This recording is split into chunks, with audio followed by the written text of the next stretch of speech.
একদিন স্কুলের শিক্ষক ক্লাসে এসে বললেন, আজ আমি একটা প্রশ্ন করব, যে ঠিক উত্তর দিতে পারবে সে আজ পড়াশোনা করবে না।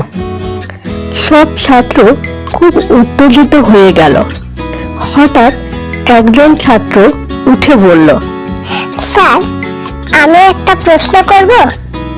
শিক্ষক বললেন, ঠিক আছে, করো। ছাত্র বলল, স্যার, এমন কি জিনিস আছে যা সব সময় সামনে থাকে কিন্তু দেখা যায় না?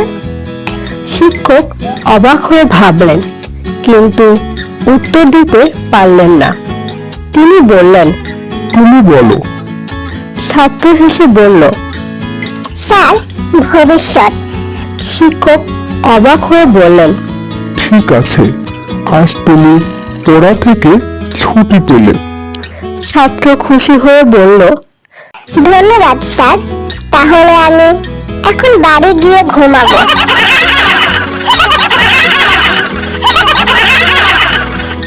অলস বন্ধু। এক বন্ধু আরেক বন্ধুকে বলল। তুই এত অলস কেন? লোকটি বলল, আমি অলস না, আমি শক্তি সঞ্চয় করি।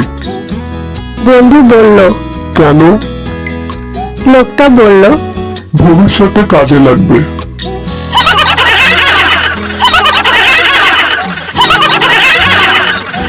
স্মার্ট ছেলে। বাবা বললেন। পরীক্ষায় কত পেয়েছিস? ছেলে বলল, 50। বাবা বললেন। কিন্তু পরীক্ষা তো 100 নম্বরের ছিল।